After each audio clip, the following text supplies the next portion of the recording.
official na hiwalay sila.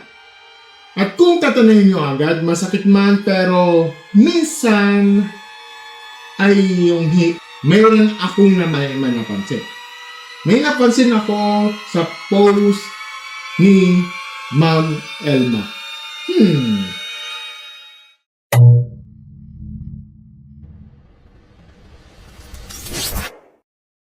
Hello mga stories, welcome back sa isa na namang content dito sa akin channel mga stories na. Ngayon mga stories, ako pala si Martin. At okay, so sa mga nakaraang content natin, meron na tayong playlist kay Sir Giving contest. Sinundan natin yung From the Pansit Bato, tapos yung hindi pa nagkaroon siya ng healthcare, SIP vlog, sa mga kumakalo sa aligasyon, sa mga denial, hanggang sa malalabong sagot, lalo na lang nagpalaki ng usapan. At yan mga stories nandito na tayo sa puntong ayaw natin marinig na maraming sumubaybay sa kanila. Official na hiwalay sila as a girlfriend at boyfriend. Kasi totoo lang, ito yung pinakamasakit na part ng buong kwento. Hindi dahil sa chismis, hindi dahil sa screenshots, kundi dahil 7 taon yun . Okay, 7 taon nagmamahalan, plano, pangarap, memories, pamilya, at public image na sabay nilang binuo. Tapos, mawilin din pala sa paghihiwalay ng girlfriend at boyfriend. Pero ito yung gusto ko linawin agad. Sa video na ito, hindi tayo nagpapa-invento, hindi tayo nag-ahabol beyond the official statements. Ang gagawin natin dito, ibabasahin ng public post, babasahin ng comments, at magbibigay tayo ng diretsahan patas at na-analysis. At kung tatanungin nyo agad, masakit man pero minsan ay yung paghiwalay ay hindi malaking gulo. Minsan ito ay malaking higapot. Basahin naman natin yung official sa wala interactions. Ngayon una, ito yung pic niya. Ito. Sa Reddit post, meron siyang ito yung sa thoughts mo, sa ipapakita ko na yung Reddit dito.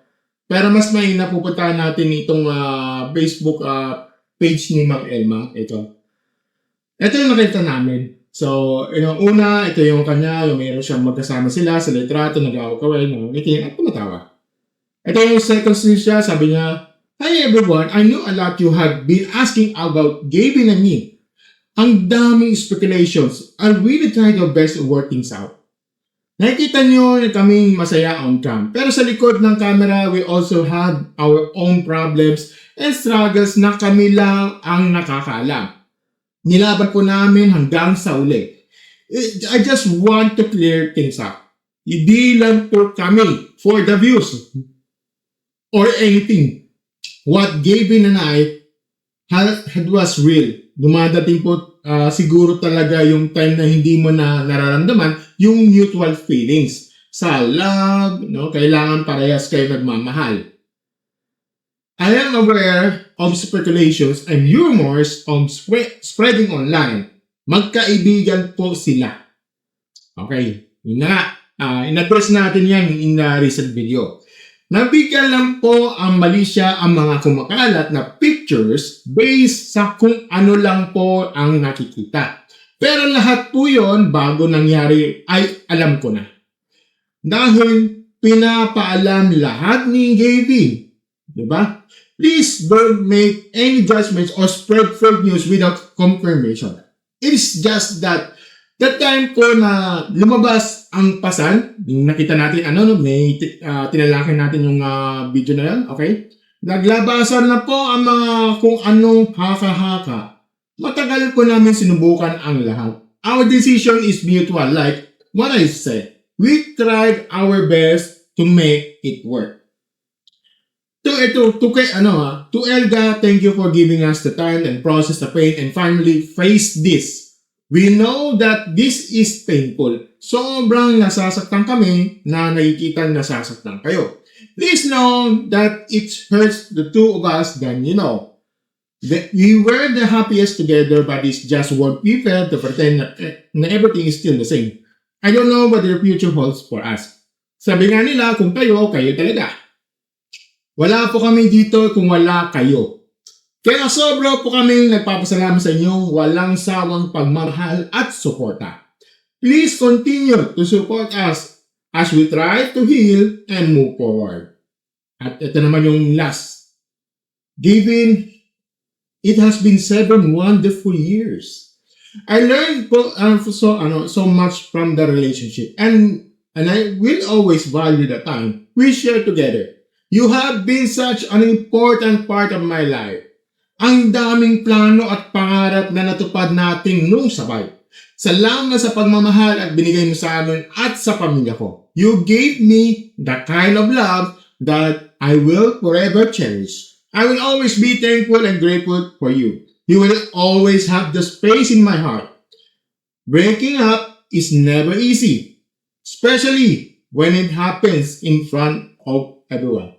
Hinilang po namin ang iyong pangunawa at respeto sa aming privacy habang sinusubukan namin simulan ang bagong yugto sa aming mga buhay. Gavin and I, we continue to support each other as we go our separate ways. We hope that you will still join us of our new journeys. Yan yung yan yung mga kanyang yan yung kanyang statement galing ito sa may mga screenshots niyan, okay? Di sa kanyang Facebook page. Pero mayroon akong napansin. May napansin ako sa post ni Ma'am Elma. Saan kaya yun? Ito yun. Base sa itong comments meron na napakalinaw na statement to. Ito ang komento ng ilang netizens ng mga fans na nagsasabi na baka may plot twist. Ito yung sabi nga dito, meron nga pang napansin ako dito sa ito sa sub comments na. Ito basahin natin. Alam po naming masakit para sa inyo ang nagbahan sa amin. Pero mas doble po yung sakit na nararamdaman namin na nakita kayo nasasaktan. Maraming salamat sa walang sawang support sa amin. Muli, hilingan po namin ang pag-unawa at respeto sa naming desisyon. Patuloy pa din po namin sinusuportahan ng bawat isa. Samahan din po kami sa bagong bahay na tatahakin namin. Yun. At may napansin ako, meron dalawang red hearts yan sa unang paragraph. But, may napansin ako, bakit merong white heart? Yung, mga stories, ako napapaisip ako na, white heart. Check ko sa comments, nagtanong ako sa Google. Ito. So, nagpatanong ako.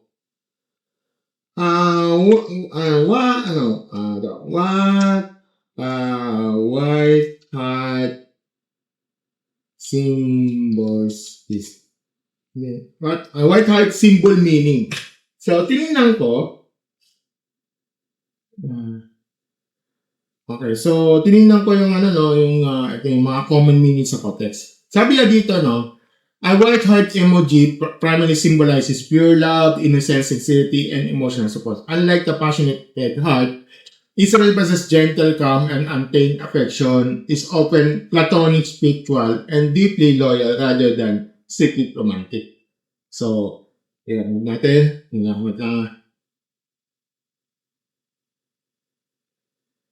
Emotional support. So, white heart naman yun that represents is it tanongin natin is it the white since ready Ito, is it the white heart represents in a wedding? So, tingnan ko.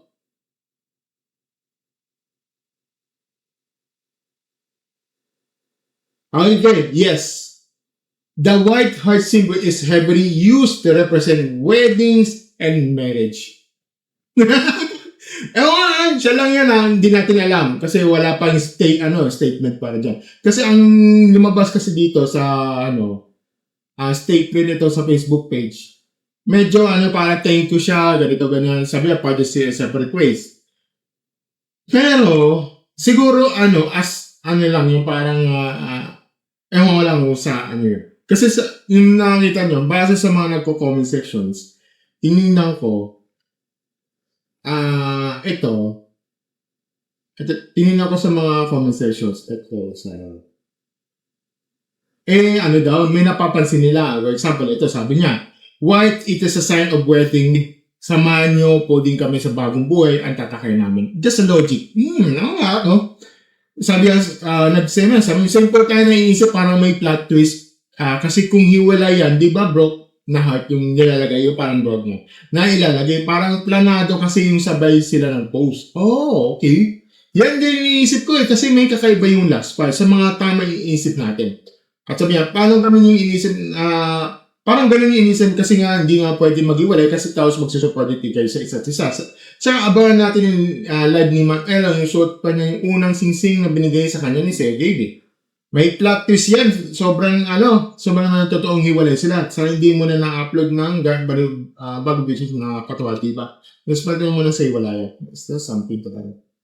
Hindi. Hiwalay sila bilang hiwalay sila bilang GF and DF. Kasi magiging one na pareho sila. Okay. Make sense naman. Kasi meron siyang here's the. Okay, so tingnan natin. Ngayon, mga stories ito? Ito sa akin lang. Ngayon, tatakot tayo sa pinaka-controversial na bagay. Yung sa white heart emoji, yung napapansin niyo dito, sa dulo ng post ni Ma'am Elma, sabi niya, samahan din kami sa bagong buhay na tatahakin namin, na may white heart. Dahil dito, nagsisimulang digital detective sa mga fans. Kaya ito, nagre-research tayo sa Google para tingnan ko ano ba ang ibig sabihin ng white heart. At dito tayo makikita kung bakit ang gulo ng internet ngayon. Yung sa side naman, sabi niya, ang wedding yung plot twist logic, no? Ay sa Google, ang white heart na ito, na emoji, ay heavily used to represent weddings at marriage. Bakit?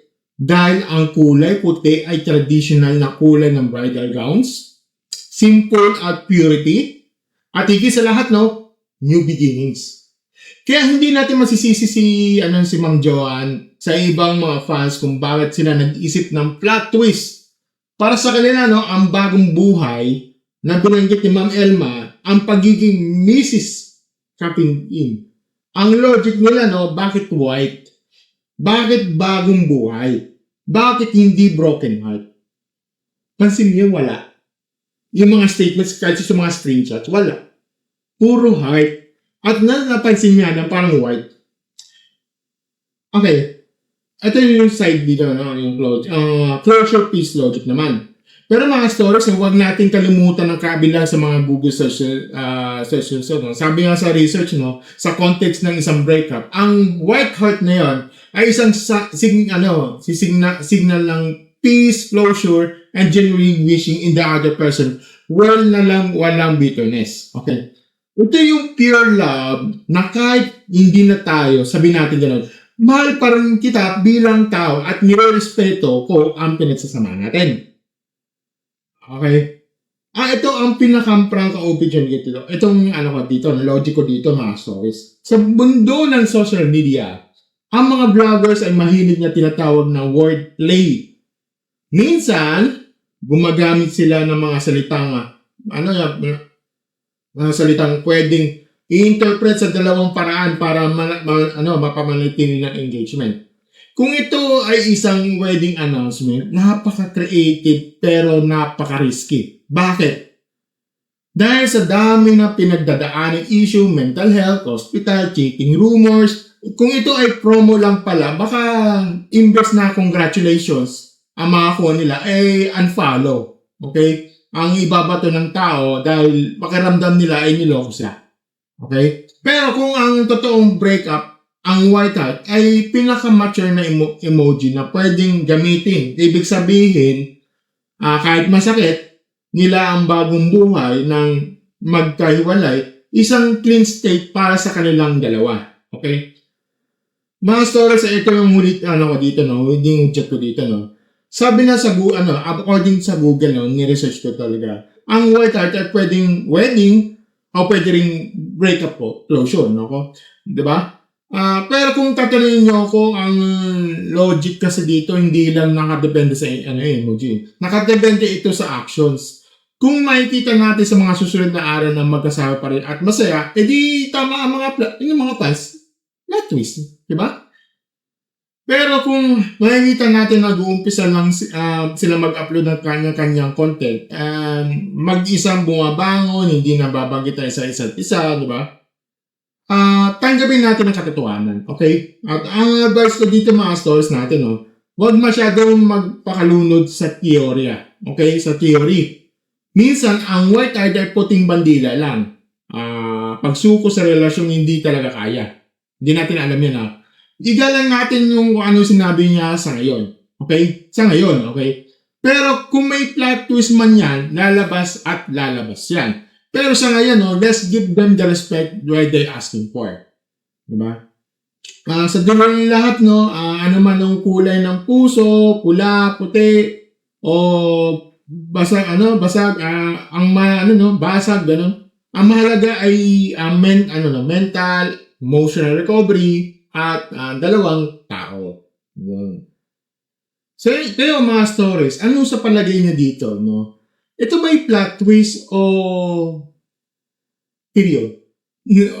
Or the new journey or the new journey in the separate ways? Parang ganun. Comment down below at pag-usapan natin. Ano bang thoughts niyo doon? Okay? Ngayon, kung gusto niyo mga ganitong usapin natin online, don't forget to like, share, subscribe sa ating channel, and click the notification button sa ating baba. As always, mga stories, thank you, and have a good night, stories. Bye!